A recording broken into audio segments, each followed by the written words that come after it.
I knew the moment she walked in the door. 20 years of marriage had taught me to read her like a book, and tonight, that book was titled Guilty as Sin. I could smell the cheap wine and cologne on her before she even spoke. I kept chewing my steak, rare enough that it was practically mooing, and pretended not to notice her standing there with her hands on her hips. The kitchen clock ticked loudly in the silence between us. It was an old thing, a wedding gift from her parents, its face yellowed with age. In a way, it had become the heartbeat of our home, steady, reliable, unchanging. Unlike my wife. "Honey, we have to talk," Rebecca finally said, breaking the silence. I let her stand there fidgeting while I savored another bite. The steak was perfect. I'd grilled it myself while she was supposedly out with the girls. Another lie in a mountain of deception that had been building for months. I'd seasoned the meat with salt, pepper, and a dash of my own bitterness, cooking it just the way I liked it. Rebecca used to cook for me, back when she still pretended to care. When I finally acknowledged her presence, I kept my voice even. "Do we?" Rebecca slid into the chair next to me, her movements calculated, practiced. The overhead light caught the silver pendant I'd given her, my anniversary gift with its hidden purpose. She claimed she wasn't happy with our marriage, that we needed to expand our horizons. As she spoke, her hand found my thigh, then wandered upward with practiced familiarity. 20 years I'd spent at the mill. 20 years of overnight shifts, of breathing in metal dust and coming home with shoulders that ached to the bone. 20 years of overtime to put a roof over our heads, food on our table, and 2 kids through college. 20 years to give Rebecca the luxury of staying home to raise our children. And somehow, that wasn't enough. Now she wanted to open our marriage. The irony might have been comical if it weren't so pathetic. She was asking permission for something she'd already taken. When I mentioned our wedding vows, she dismissed them casually. "Oh, honey, it's just physical." Just physical, as if 2 decades of promises meant nothing. I met Rebecca during my second year working at the mill. I was 23 and she was 21. A college dropout working as a receptionist at the doctor's office where I went for a back injury. 5 stitches and 3 dates later, we were inseparable. She was beautiful back then, not in the polished, artificial way she cultivated now, but with a natural radiance that came from youth and genuine laughter. We married after a whirlwind 6-month romance. My parents thought it was too soon, but I was certain. Rebecca had a way of making me feel like the center of her universe, a sensation I'd never experienced before. Growing up as the middle child in a family of 5 boys, I'd always been lost in the shuffle. With Rebecca, I was finally seen. The first few years were a struggle financially, but we were happy. We lived in a 1-bedroom apartment with second-hand furniture and a shared car that broke down every other month. I worked double shifts while Rebecca finished her associate's degree. We dreamed of a house with a yard, children's laughter, and weekend barbecues. When Rebecca got pregnant with our son, James, I took on a 3rd shift. The exhaustion was constant, but coming home to her growing belly and excited plans for the nursery made it worthwhile. I still remember the night James was born. How Rebecca squeezed my hand so hard I thought my fingers would break. How she looked at me through tears of pain and joy and whispered, "We made this. We made him." Our daughter, Emily, followed 3 years later. By then, I'd been promoted to floor supervisor, which meant slightly better pay, but even more responsibility. Rebecca decided to stay home with the kids, a choice we both agreed was best for our family. I told myself the long hours away were a necessary sacrifice. I was building something for us, for our future. The years blurred together in a routine of work, brief family dinners, bedtime stories when I could make it home in time, and collapsing into bed too exhausted for anything beyond a quick kiss goodnight. Rebecca seemed content. She had her children, her house with the yard we'd dreamed of, her book club, and her church friends. At least, that's what I told myself. I remember the day I first suspected something was wrong. 6 months ago, Rebecca started having girls' nights out every Friday. After 20 years of barely leaving the house except for groceries and kids' events, this sudden social butterfly act seemed suspicious. Still, I wanted to trust her. We'd built a life together. Surely that meant something. The first clue came when I called her best friend Marie one night when Rebecca was supposedly with her. Marie's confusion was genuine. They hadn't had plans in weeks. I hung up before she could ask questions, my stomach in knots. I could have confronted Rebecca that night when she came home, her blouse buttoned wrong and her lipstick smudged. Instead, I watched. I waited. I documented. Call it pride or call it strategy, but I wasn't about to accuse without proof. Our anniversary was approaching, and I had something special in mind. Not the kind of gift a loving husband typically gives, but the kind a betrayed one needs to. I spent a month's overtime on a beautiful pendant necklace, custom-made with a tiny camera embedded in its center. Finding someone to create such a thing wasn't easy, but desperation makes for thorough research. A technician in a neighboring town who specialized in surveillance equipment took my cash without asking questions. When I presented it to her, she seemed genuinely touched, promising to wear it always. "It's perfect," she'd said, fastening it around her neck. "I'll never take it off." She kept that promise at least, even on her girls' nights out. The waiting was the hardest part. Each Friday, I'd watch her get ready. New dresses I didn't recognize, makeup heavier than she'd ever worn for me, the perfume that filled our bedroom with a scent that didn't belong to the woman I married. And then I'd wait, pretending to watch TV while imagining what she was doing, who she was with, how many times she'd looked into a stranger's eyes the way she used to look into mine. Week after week, I downloaded the footage while she slept off the alcohol. I'd wait until her breathing became slow and steady, then carefully remove the necklace she'd forgotten to take off, or perhaps had become so accustomed to wearing that it was now part of her. The small memory card hidden inside yielded its secrets to my laptop in the cold blue light of our home office, the same room where we'd once sat together planning family vacations and reviewing our children's report cards. Night after night, I watched my wife, the mother of my children, transform into someone I didn't recognize.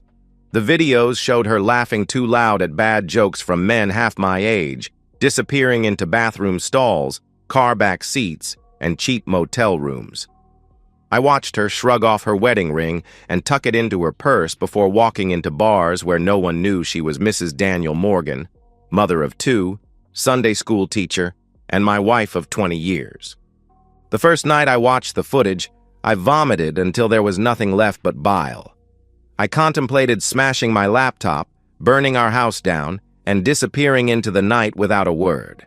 Instead, I saved the video to an external hard drive, cleared my browser history, and went back to bed where I lay awake until dawn, staring at the ceiling. By the 5th video, I felt nothing but cold calculation. I started editing the footage, organizing it by date, by man, by location. I opened accounts on obscure websites under anonymous emails. I researched divorce laws in our state.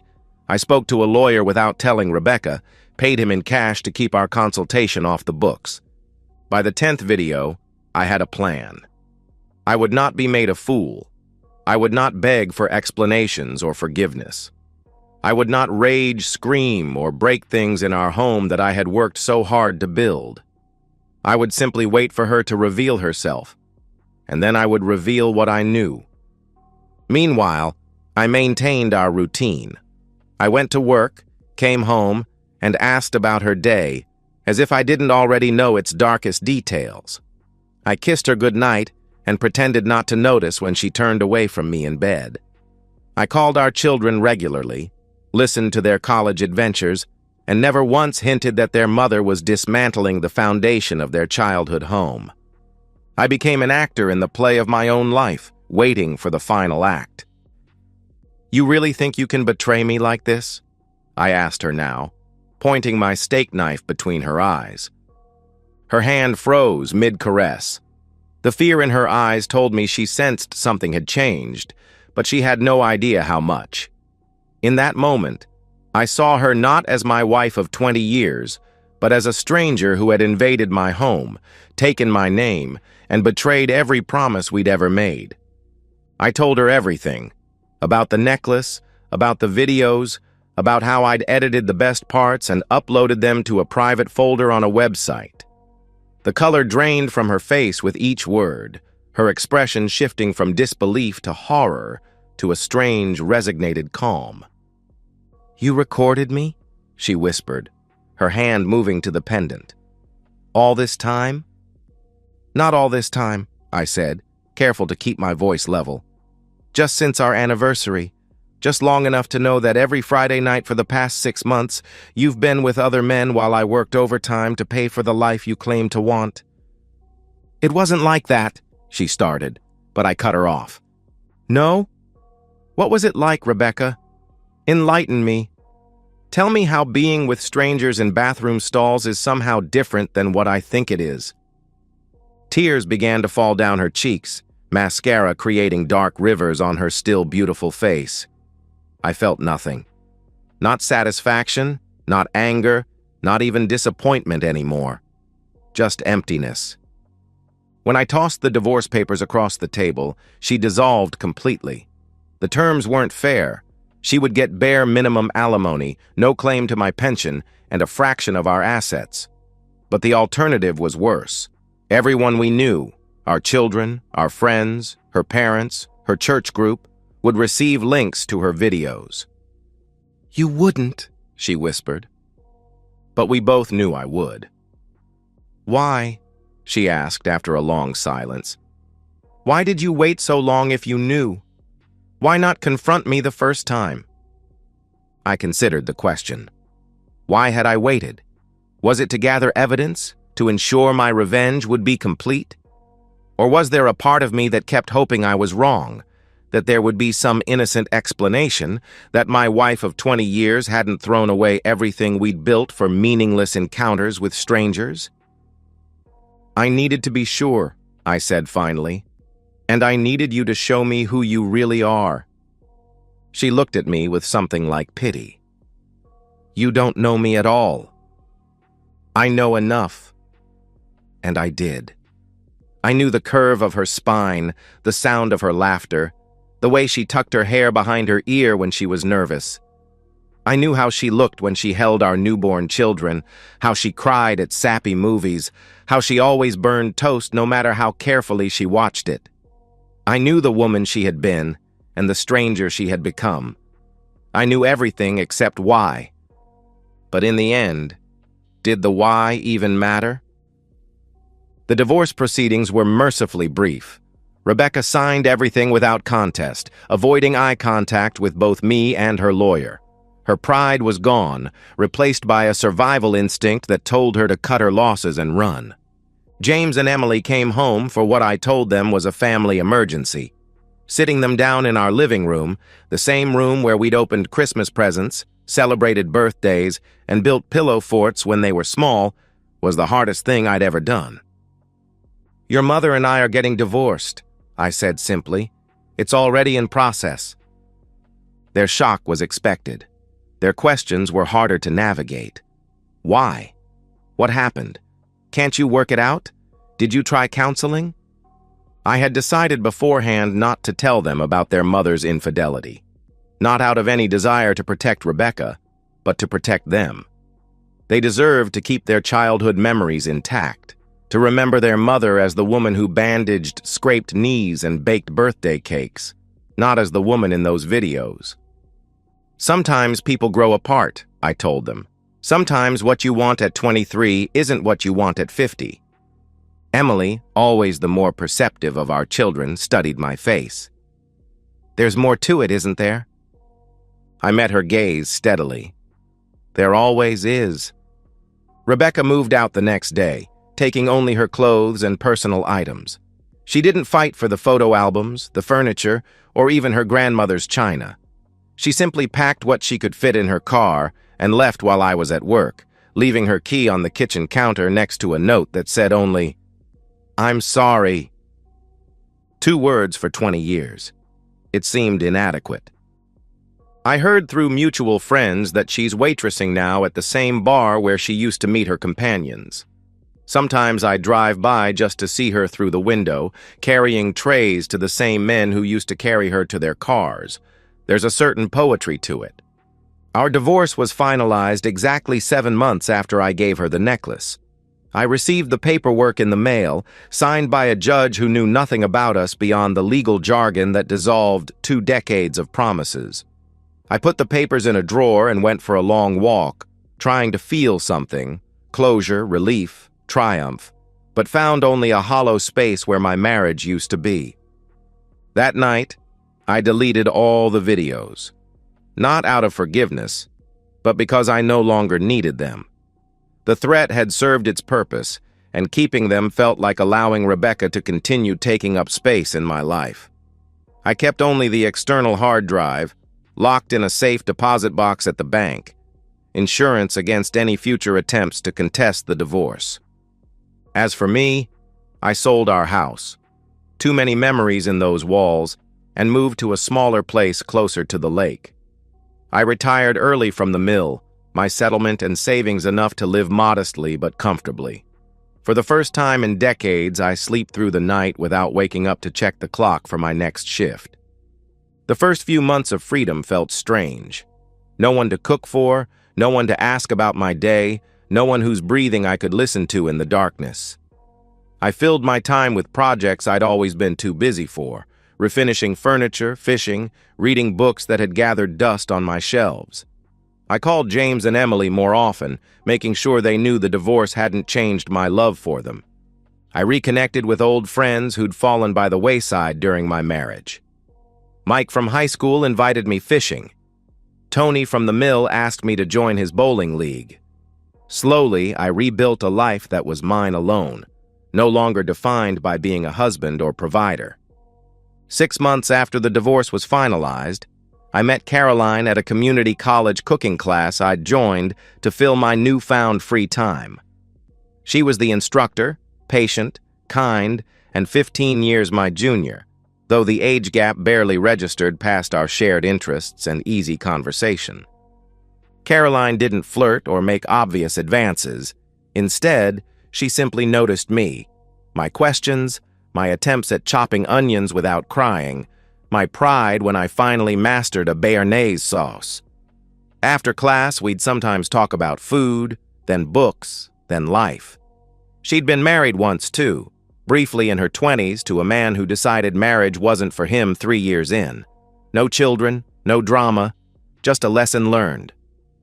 Caroline knew about my divorce. Small towns have few secrets, but I spared her the sordid details. Some pain doesn't need to be shared to be honored.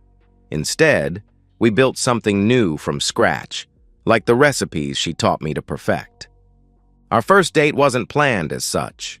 We both stayed after class to clean up, and somehow ended up sharing a bottle of wine at her small kitchen table, talking until midnight. She didn't ask why my marriage ended, and I didn't volunteer the information. Instead, we discovered mutual passions for hiking, old films, and terrible puns. 3 months into whatever we were, friends maybe, or something cautiously approaching more, Caroline invited me to her cabin for a weekend. It was a simple place, just 1 bedroom and a large open-plan living area that looked out over the lake. I brought food to cook, she provided wine, and we spent 2 days talking, laughing, and carefully circling the possibility of us. On Saturday night, we sat on her dock watching the sunset paint the water gold. The silence between us was comfortable, nothing like the loaded silences that had filled my marriage toward the end. Her hand found mine, a simple touch that felt more intimate than anything I'd experienced in years. "I like this," she said softly, "being here with you." I squeezed her hand, watching a heron take flight across the water. "I like it too." That night when she kissed me, it felt like being given something I hadn't realized I was allowed to want. I was 53 years old, starting over in a way I'd never imagined. She was 38, patient with my hesitations and gentle with my scars. In the morning, I made her breakfast, eggs and bacon and the French toast she'd taught me to perfect in class. We ate on her porch, watching the mist rise off the lake. "What are we doing?" I asked finally, the question that had been circling my mind. She considered this, sipping her coffee. "Living, I think. Finally living." Yesterday, as we sat on my dock watching the sunset, Caroline turned to me with serious eyes. "Honey, we have to talk," she said. My heart skipped a beat, old wounds threatening to reopen. Those 5 words, the same words Rebecca had used to begin the final chapter of our marriage. I braced myself for what would come next. But then Caroline smiled and took my hand. "I just want to tell you how much I love you and how much you mean to me." I exhaled slowly, letting go of a fear I hadn't realized I was still carrying. "Now that," I said, squeezing her hand, "is a conversation worth having. Sometimes revenge isn't just about making someone pay for their mistakes. Sometimes it's about creating the space for something better to grow in the ashes of what was destroyed. My only regret is that it took me so long to realize what I deserved all along. I still have the necklace, not the pendant with its hidden camera, which I destroyed after downloading the final videos, but the chain itself. It sits in a box at the back of my closet, a reminder not of Rebecca's betrayal, but of my own resilience. A reminder that sometimes you have to break apart what you thought would last forever to find what actually will. Last week, I saw Rebecca at the grocery store. She was thinner, her hair shorter, her face showing the strain of the past year. We made eye contact across the produce section, and for a moment, I thought she might approach me. Instead, she nodded once, a gesture somewhere between acknowledgement and apology, before turning her cart down another aisle. I didn't feel the satisfaction I might have expected. No righteous vindication, no lingering anger, just a strange, quiet certainty that we had both ended up exactly where we were supposed to be. That evening, I told Caroline about the encounter as we cooked dinner together in my kitchen, the same kitchen where my marriage had finally crumbled. "Do you regret it?" she asked. "How things ended?" I considered the question while stirring the pasta sauce she'd taught me to make from scratch. "I regret that it had to end that way," I said finally. "But I don't regret that it ended." Caroline nodded, understanding in her eyes. She didn't need to know the details to comprehend the shape of my pain, just as I didn't need to know every contour of hers. What mattered was that we'd both survived and somehow found each other in the aftermath. Later that night, as Caroline slept beside me, I thought about the strange path that had led me here. How betrayal had become liberation. How endings had become beginnings. How "we have to talk," once words that heralded destruction, had been transformed into an affirmation of love. Life has a way of coming full circle, not in neat, perfect loops, but in messy, complicated spirals that eventually lead you where you need to go. My revenge had given me justice, but Caroline had given me something far more valuable, a second chance to get it right. And this time, I wasn't taking anything for granted. And so, we've reached the end of today's story. Was it what you expected, or did it take a twist you didn't see coming? I'm curious to hear your thoughts. Share them in the comments below, and let's get a conversation going. If this story kept you hooked, make sure to hit that like button. And if you're new here or just haven't subscribed yet, now's the perfect time to join our community. I bring you fresh, captivating stories every day, so click that subscribe button and turn on notifications so you never miss out. Thanks for watching, and I'll see you in the next one.